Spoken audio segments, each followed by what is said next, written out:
Para mim é uma honra estar aqui, vou contar um pouco da minha história aqui também, acho que vai ficar mais claro adiante. É um prazer de falar. Eu fui convidada pela doutora, olha, você é psicanalista, você é cineasta. Eu vou esclarecer que eu não sou cineasta, eu sou uma psicanalista que às vezes faz cinema, então tenho algum conhecimento e vou dar uma opinião também sobre o filme, que é desnecessário porque o filme fala por si, né? Ele é maravilhoso, mas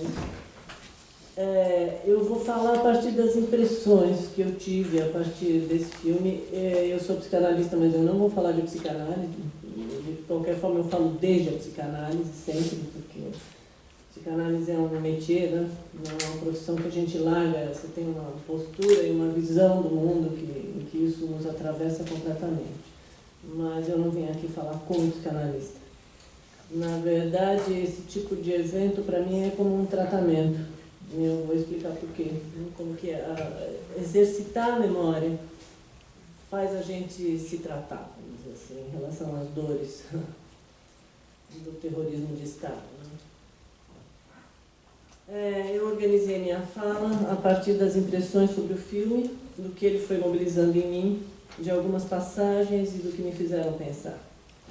São 3 eixos que se intercruzam: mulheres e mortos. Minha militância durante a ditadura sempre foi no feminismo, um pouco de movimento estudantil, mas feminismo fortemente, né? Então, mulheres e mortos foi a primeira coisa que me ocorreu, a memória e algo sobre a minha história, uma espécie de testemunho. Eu fiz alguns filmes, como eu disse. O primeiro foi um filme na época da minha militância forte feminista. Eu continuo sendo feminista, mas eu parei de militar como feminista a partir de um certo momento. E na década de 80, fim de 70, 80, a Fundação Carlos Chagas, não sei, tem muita gente jovem, na hora da conversa a gente pode esclarecer o que é isso. Eles tinham uma verba de pesquisa sobre mulher. E nós fizemos um filme sobre prostituição. Na verdade, foi uma espécie de uma antropologia visual, porque nós tínhamos uma pesquisa aqui na Boca do Lixo, aqui em frente, na Rua do Triunfo, que era um lugar do cinema paulista também, uma chanchada do cinema paulista. E a gente fez uma pesquisa, eu e Inês Castilho, éramos 2 amigas, ela é jornalista, fizemos uma pesquisa e um filme sobre as prostitutas. Aqui se chama Mulheres da Boca. Antes de eu ser psicanalista, eu fiz esse tipo de trabalho para a Fundação Carlos Chagas. Depois disso, eu me formei em psicologia, eu fiz um pouco de faculdade de história também, então eu sou uma curiosa da história, longe de ser historiadora, embora na psicanálise a gente refaça muitas histórias. Depois disso, eu fiz documentários sobre psicanálise, a história da psicanálise e vicissitudes, e também participei de um filme de ficção. Então, o primeiro desses documentários foi um documentário feito em Cuba, chamado Psicuba. Nós fomos o primeiro grupo de brasileiros que entrou legalmente. O Brasil tinha acabado de reatar relações com Cuba, em 1986, e nós fomos para um encontro de psicologia marxista e psicanálise em Havana. Foi um encontro maravilhoso. Eu conheci Cuba nessa época, assim que o Brasil reatou relações lá. Esses trabalhos foram feitos por um núcleo de psicanálise, cinema e vídeo que nós montamos e que sobreviveu até fins da década de 90. Meu último trabalho com imagem foi uma ideia da Dodora para que a gente registrasse uma entrevista com a Nadir Kifuri, que era minha tia e foi reitora da PUC, e ela já estava bastante idosa. A Dodora era bastante amiga dela, foi a entrevistadora, e graças a Deus nós temos esse registro sobre ela, que é um registro que não existe outro. Então, obrigada, Dodora, por nos incentivar a isso. Então, um pouquinho do filme. Esse filme é lindo como filme. Ele é universal, e eu acho que isso é arte transformadora. É impossível assistir esse filme sem passar por questões, por angústias e por alguma transformação. É um filme com um argumento dificílimo e um roteiro primoroso sobre um tema que não acaba nunca na nossa América, né? A fotografia e a luz são maravilhosas, o som, a trilha sonora, realmente é um filme primoroso. E o que mais me tocou nesse filme foi o tempo dele. porque ele trata de uma coisa lancinante num tempo sem pressa. Ele tem uma integração entre o que ele vai falando e as imagens, que é uma coisa realmente de quem sabe fazer grande cinema, não é à toa que ele ganhou prêmios como ganhou, né? Ele consegue fluir trabalhando um tema tão árduo como o dos desaparecidos, dos campos de concentração da ditadura Pinochet, de nossas origens e nosso destino, sem pressa. Como diz o astrônomo, vivemos no passado, o presente praticamente não existe, sem pressa. Filme lindo. Quando a Dodora me convidou para essa mesa, eu estava em Montevidéu, respirando outros ares e participando de um congresso de uma organização latino-americana de psicanálise chamada FLAPSIP, a qual nosso departamento faz parte há alguns 3 anos, por aí, 4 anos. Aceitei na hora. Sem pensar, eu aceitei. Eu conheci o filme e seu tema, mas eu não tinha assistido esse filme. Eu sabia sobre o que ele era, mas eu aceitei na hora. E nesse momento mesmo, já comecei a pensar sobre o que falaria aqui. Sobre o tema dos mortos e desaparecidos e do trabalho incansável das mulheres à procura de qualquer fragmento que preservasse sua memória. Que afirmasse que esses desaparecidos viveram, amaram e lutaram. E pensei que desde sempre as mulheres cuidaram dos mortos. Primeiro tema, então.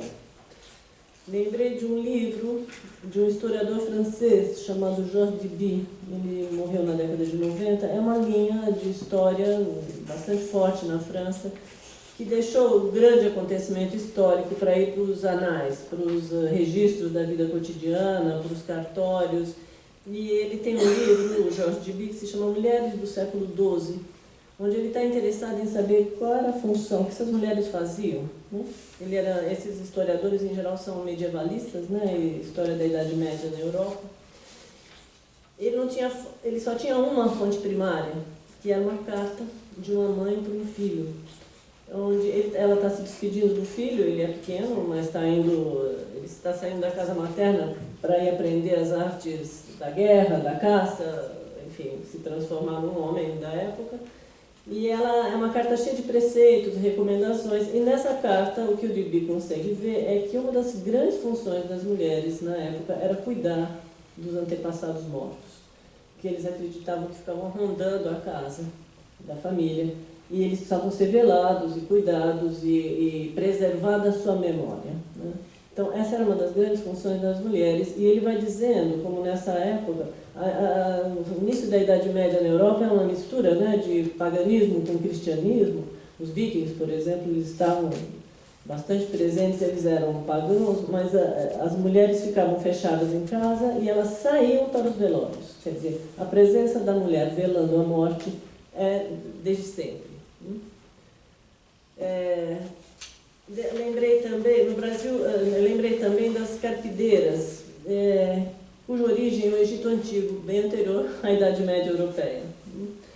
As mulheres que cuidavam dos destinos dos mortos, pranteando, sepultando e encaminhando a sua alma. Uma das funções dessas mulheres era manter a energia criadora que sobreviverá ao nada.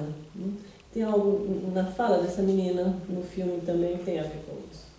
No Brasil, esse costume sobreviveu bastante, se espalhou pelo norte de Minas e pelo Nordeste. Eu não sei se ele ainda sobrevive. Minha família em grande parte é árabe e muitas vezes, eu não cheguei a ver, mas muitas vezes ouvi comentários das carpideiras que iam aos velórios para chorar o morto. Lembrei também de Antígone, a filha do Édipo e da Jocasta, que se insurge contra o rei e divindades ao querer enterrar seu irmão, considerado traidor e que deveria ficar entregue ao tempo e às aves de rapina. Penseis nas madres e avós da Praça de Maio e nas mães de maio brasileiras. Lembraremos nossos filhos e netos chacinados, mortos e desaparecidos.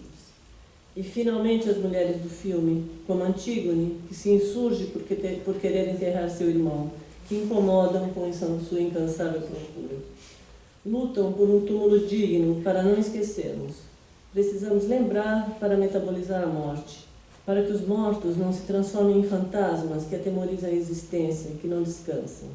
Não deixaremos que os desaparecidos sejam apagados da face da terra, como querem os governos terroristas e os torturadores psicopatas.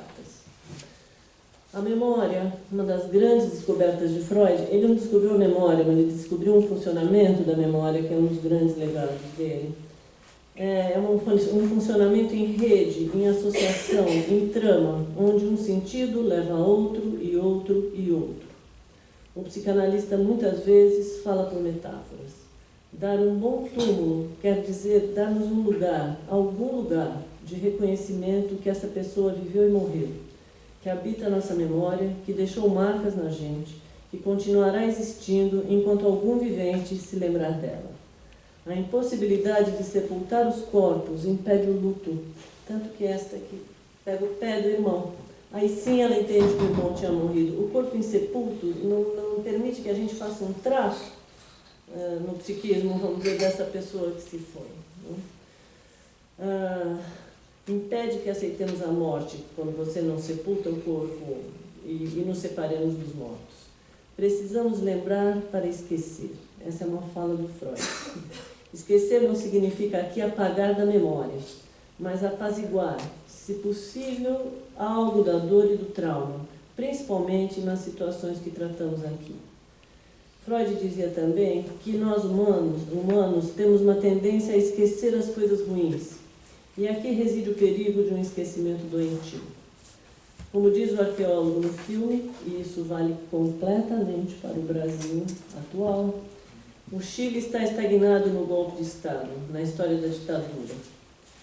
Ele diz que o Chile trabalha com passados longínquos no deserto do Atacama, no céu e na terra, na astronomia e arqueologia, e não consegue lembrar seu passado recente encapsulado. E a câmera do filme passeia, desliza do universo estrelado para a terra, para o interior da casa que poderia estar em muitos interiores. Daí para os corpos enterrados, minérios e corpos enterrados. Mas quem sobrevive dá seu testemunho, como um arquiteto, uma história linda, né? Que usa sua habilidade no desenho para testemunhar o que viveu. O que viveram seus companheiros. Ele vai lendo seus nomes apagados na parede, ele lembra. Os governos terroristas que mataram, matam e desaparecem com os corpos, ou em outras formas de terrorismo, como vivemos agora, que querem incidir na nossa capacidade de percepção e pensamento, querem matar nossa alma, nosso espírito, querem que paremos de pensar, reduzir o psiquismo, querem desafetar-nos, ou seja, nos afastar dos afetos. Né? Nós resistimos, nós resistiremos. Um pouco da minha história e por que eu também, na hora, disse sim. Eu vivi dos 9 aos 20 e tantos anos sob a ditadura que se instalou no Brasil em 64. Eu tive uma tia da esquerda católica, Nadir Fury, que nos ensinou muito sobre dignidade e luta, e muito fortemente durante a invasão da PUC. Ela era reitora, eu fiz psicologia na PUC também. Ela era reitora da PUC, um dos gestos clássicos para a nossa família faz muito sentido. Ela se recusa a dar a mão para o Erasmo Dias, que estava na invasão, estende a mão para ela e ela não dá a mão para ele. Né? Essa invasão ocorreu um tempo depois de um encontro da SBPC, Sociedade Brasileira para o Progresso da Ciência, que não tinha local para fazer um encontro na época, e a Nadir ofereceu a PUC para isso. Então, um tempo depois, numa reunião de estudantes que houve lá, a polícia entrou e fez aquela invasão terrível. Né? Eu também tive 2 primos exilados e um morto, torturado pelo Fleury. Minha família viveu o terror. Passei minha adolescência e primeira juventude com medo do camburão na rua. Não esqueço. Conheci o Chile de Salvador Allende em 72, visitando minha prima que se exilara lá. Sopro de liberdade para quem vivia aos 17 anos sob a ditadura no Brasil. Na sequência fomos a Buenos Aires, cujas ruas fervilhavam, onde se discutia política a cada esquina. Era um fascínio experimentar essa liberdade, não esqueço. Lembro a viva e a cores dessa viagem. Mal sabia eu do horror que estava por vir 1 ano depois no Chile e 4 anos depois na Argentina. Triste América, trágica América. Quando esse espaço, ex-DOPS, um dos ícones do terror do Estado ditatorial, se transformou no Memorial da Resistência, demorei a vir, não queria vir aqui. Em 1977, passei uma tarde aqui, presa por estar numa passeata. Quem me prendeu foi Erasmo Dias em pessoa. Depois, por acaso, eu conto a historinha, a gente passou uma tarde só aqui. Sei que o que passei é nada, perto dos que foram torturados, assassinados e desaparecidos. Mas serviu para me aterrorizar um tanto, mais além do que eu já estava, o que fez com que eu não estivesse na PUC na noite de sua invasão, ocorrido uma semana depois de minha tarde no DOPS. Era 1977, eu não esqueço. Quando saiu o edital para a Clínica do Testemunho, eu não sei se todo mundo sabe o que é, depois se os jovens não souberem a gente comenta, pessoas e instituições próximas, os SEDES e os projetos terapêuticos aqui em São Paulo, encamparam esse trabalho. E eu pensei que não poderia ser terapeuta nessa clínica, que minha história me impedia de escutar. Mas eu me tratei com essa clínica do testemunho.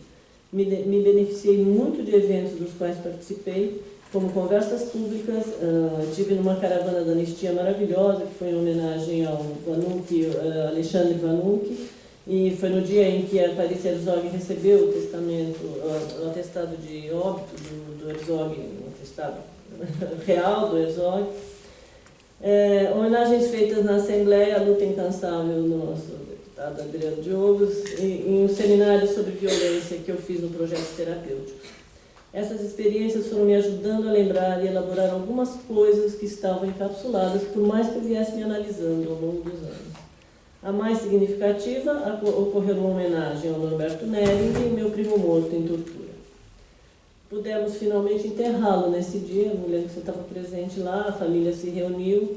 E nesse dia, um primo meu falando na mesa, ele contou a história um pouco mais velho que eu, e eu comecei a ressignificar e lembrar de coisas que eu não lembrava. Eu era adolescente na época, eu me lembro da angústia que eu sentia, eu me lembro de uma noite terrorífica. Nesse dia, lá na Assembleia, eu entendi que essa era a noite que nós recebemos a notícia da morte do Norberto. Eu nunca tinha feito essa junção. Então, o que houve na Clínica do Testemunho, nessas audições públicas, foram de vamos dizer, de um valor para quem precisava se tratar com isso. Eu queria afirmar, sabe, que pena que na sequência desse esse bando de trogloditas que acabou com tudo isso, não? Nesse momento, por agora. No filme, a constatação de que vivemos no passado dá o que pensar. Como é importante conhecimento, né? Como precisamos lutar pelo conhecimento. Como diz o astrônomo, o único presente seria a consciência, o que temos em mente agora, e mesmo assim. E agora que os ventos sopram contra, não permitiremos que nos tirem o que conquistamos, nem o alento que tivemos. O fim do filme é genial. A volta que ele dá une as pontas com a menina sobrevivente, pais desaparecidos, avós que tiveram uma das tarefas mais duras da vida, que teve uma boa infância, de uma menina, mãe e seu bebê, a imagem é demais. Eu não sei se vocês choram, mas eu choro toda vez que eu vejo essa imagem. O ciclo da vida, astrônoma a observar o céu do Atacama. Com esse convite, esse filme, os vários pensamentos e ideias que me invadiram e que eu tentei transformar em fala, me ajudaram ainda nessa tarefa artesanal de elaboração, que faz com que algumas dores possam ficar de fato na memória, menos presentes como dor. Não esqueceremos. Muito obrigada.